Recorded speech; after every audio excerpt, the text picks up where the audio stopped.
बात करें आज से 20 साल पहले की या फिर 10 साल पहले की या फिर आज की, आपने हम सब ने एक बात ज़रूर सुनी होगी, मुस्कुराइए आप लखनऊ में हैं। तो जी हाँ, मैं हूँ लखनऊ में, और जिन्होंने नहीं सुनी होगी उन्होंने अब सुन ली होगी। मैं आपका दोस्त, आपका होस्ट स्वागत करता हूँ नवाबों के शहर लखनऊ में। ये देख रहे हो मेरे पीछे हाथी मेरे साथ ही। तो लखनऊ आप कैसे आ सकते हैं, लखनऊ आने का क्या टूर प्लान रहेगा, लखनऊ के ऐसे कौन से प्लेसेस जहां आपको घूमना चाहिए, वो सारी चीज़ें मैं आपको इस वीडियो में बताऊंगा। वीडियो बहुत प्यारी होने वाली है, तो वीडियो को एंड तक जरूर देखना, और चैनल को सब्सक्राइब नहीं किया तो चैनल को सब्सक्राइब भी कर लेना। तो चलो वीडियो को शुरू करते हैं।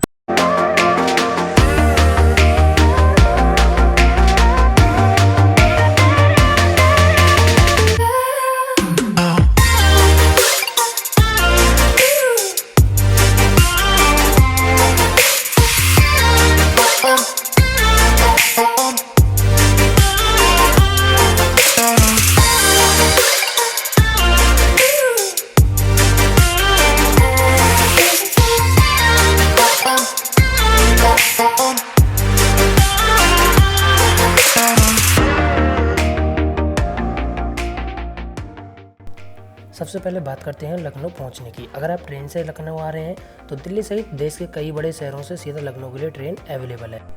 अगर आप प्लेन से आ रहे हैं तो लखनऊ में चौधरी चरण सिंह इंटरनेशनल एयरपोर्ट भी है, आप आराम से लखनऊ पहुंच जाएंगे। और अब बात करते हैं उन 9 प्लेसेस की जो आपको लखनऊ में आके एक बार विजिट करनी चाहिए। ब्रिटिश रेसिडेंसी मतलब अंग्रेजों की कॉलोनी। ब्रिटिश रेसिडेंसी गवाह है 1857 में छिड़े भारतीय स्वतंत्रता संग्राम की। ब्रिटिश रेसिडेंसी की एक एक दीवार पे क्रांति के दौरान किए गए हमलों के निशान आज भी मौजूद हैं। और यह रेसिडेंसी 33 एकड़ में फैली हुई है, और यहाँ की हर एक दीवार पर आपको तोप के गोले गोलियों के निशान मिलेंगे।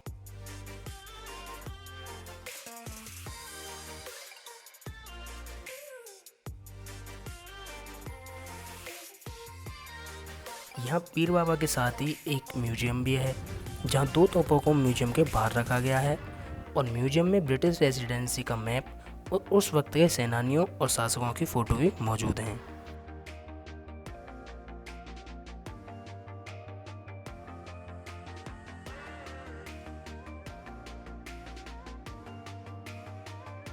यह पार्क अंबेडकर पार्क के बिल्कुल पास है। गोमती का यह रिवर फ्रंट लगभग 8 किलोमीटर का है, और मैं आपको सजेस्ट करूंगा आप यहाँ शाम को विजिट करें। शाम होते ही ये सारा पार्क जगमगा उठता है, और इस पार्क में कुछ खास चीज़ें हैं जैसे सॉफ्ट स्कीपिंग, झील, म्यूजिकल फाउंटेन, और साथ ही हेल्थी रहने के लिए बाहर ट्रैक बनाए गए हैं जहाँ आप साइकिलिंग, जॉगिंग, वॉकिंग कर सकते हैं, जिसे मरीन ड्राइव का नाम दिया गया है। तो आप यहाँ ज़रूर आएँ। शाम को नदी के किनारे ठंडी हवा, हर तरफ रोशनी, खुशनुमा माहौल मिलेगा आपको।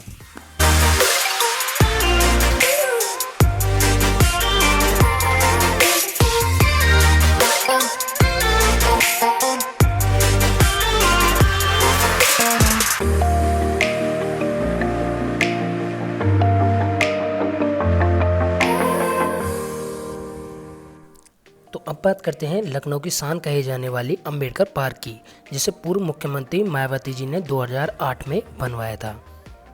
और यह पार्क लगभग 108 एकड़ में फैला हुआ है, और इस पार्क को बनाने में लगभग 700 करोड़ रुपए की लागत आई थी, क्योंकि सारा पार्क पत्थर से बना हुआ है। आमतौर पर पार्क की ज़मीन हरी घास की होती है, पर इस पार्क में ज़मीन पर भी हर तरफ आपको पत्थर ही दिखाई देगा। और यहाँ न जाने कितने हाथियों की प्रतिमा बनी हुई है।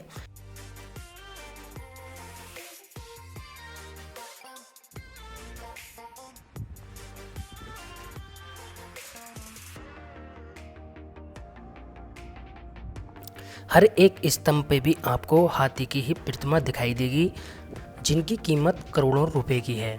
और यहाँ डॉक्टर भीमराव अंबेडकर और मायावती की प्रतिमा के साथ साथ गौतम बुद्ध जी की भी प्रतिमा है। यहाँ बहुत सारी फिल्मों की शूटिंग भी हुई है, जैसे यंगिस्तान, रंगरेली, शादी में ज़रूर आना और बरेली की बर्फ़ी। आप यहाँ पर भी रात को ही विजिट करें। इस पार्क की असली भव्यता रात को जगमगाती लाइट्स के बीच बिल्कुल अलग ही रंग बिखेरती।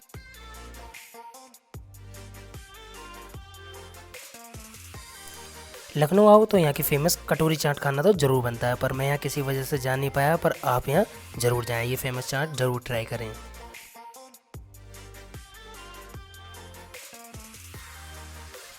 लखनऊ जू लखनऊ का चिड़ियाघर जो कि 72 एकड़ में फैला हुआ है और लगभग यहाँ हर साल 10 लाख पर्यटक घूमने आते हैं।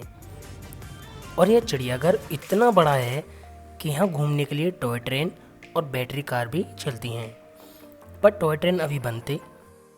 इस चिड़ियाघर में कई तरह के जानवर, चिड़िया, सांप पाए जाते हैं, जैसे रॉयल बंगाल टाइगर,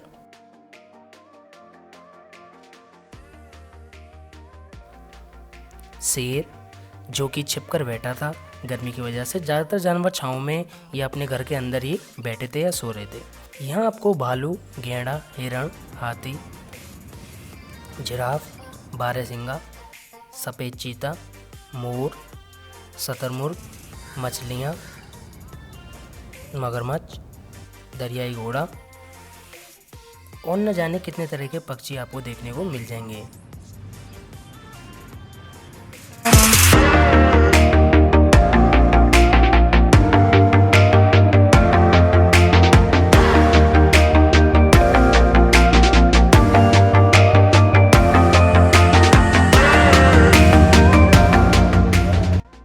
और यहाँ फूड कोर्ट भी है, तो आपको खाने पीने की भी चीज़ें मिलेंगी, तो यहाँ ना भूलें।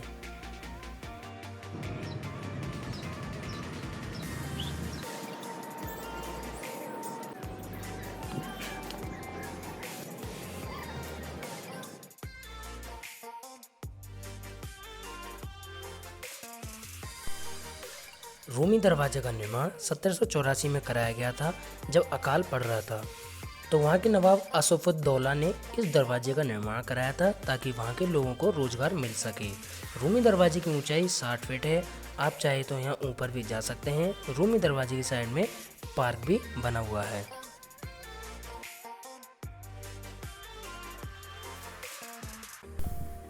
बड़ा इमामबाड़ा।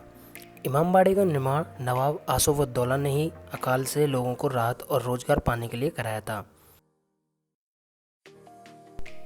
इस इमामबाड़े का निर्माण और अकाल दोनों ही 11 साल तक चले थे और उस टाइम इसे 20,000 मजदूरों ने 10 लाख रुपए की लागत के साथ बनाया था। बड़े इमामबाड़े को भूल भुलैया के नाम से भी जाना जाता है। भूल भुलैया में जाने के लिए आप गाइड भी कर सकते हैं 100 रुपये में, क्योंकि अंदर जाने के लिए 1000 से भी ज़्यादा छोटे छोटे रास्ते हैं और बाहर आने के लिए 2 रास्ते हैं। बताते हैं यहाँ के रास्ते इतने खतरनाक थे कि लोग इसमें फंसकर अपनी जान तक गंवा चुके हैं। और ऐसा भी कहा जाता है कि भूल भुलैया में ज़मीन के अंदर सुरंगों का ऐसा जाल है कि जो इमामबाड़े को दिल्ली, कोलकाता और फैजाबाद से जोड़ता है। लेकिन इन सुरंगों को लोगों की सुरक्षा में ध्यान रखते हुए बंद कर दिया गया है और भूल भुलैया की कई दीवारें खोखली बनाई गई हैं कि दीवार की एक तरफ से खड़े होकर अगर आप कुछ बोलेंगे तो दूसरी तरफ सुनाई देता है। इसलिए कहा जाता है कि दीवारों के भी कान होते हैं। मैंने गाइड नहीं किया था, इसलिए मैं ज़्यादा नीचे तक नहीं गया।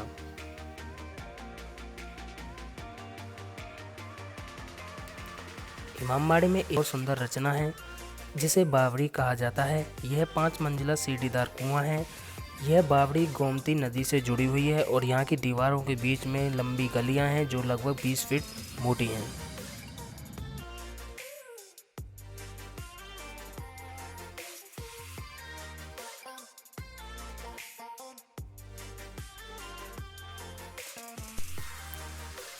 लुलु मॉल भारत का सबसे बड़ा मॉल है। लुलु मॉल 11 एकड़ में फैला हुआ है।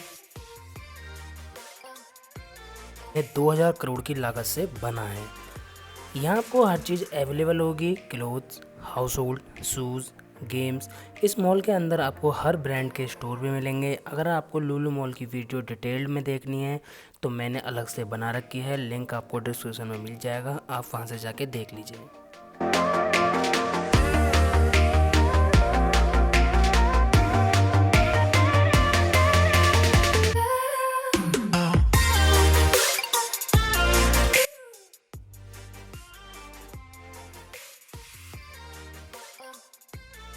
चंद्रिका देवी से पहले रास्ते में ही पंचमुखी हनुमान जी का मंदिर है, तो आप यहाँ भी विजिट ज़रूर करें। चंद्रिका देवी टेम्पल 51 शक्तिपीठों में से एक है। इस मंदिर के दर्शन का काफ़ी महत्व है। यहाँ दूर दराज से लोग आते हैं और माता का आशीर्वाद प्राप्त करते हैं और नवरात्रि और अमावस्या को तो लाखों में श्रद्धालु यहाँ आते हैं।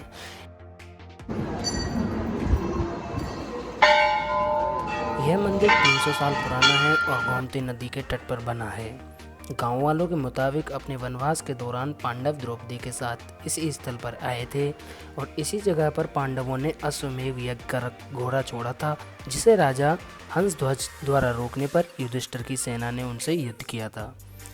मंदिर के पास बने महिसागर तीर्थ की अपनी अलग मान्यता है। बताते हैं कि श्राप मुक्त के लिए चंद्रमा को भी इसमें स्नान करने के लिए आना पड़ा था और यहीं पर महादेव की प्रतिमा भी स्थित है।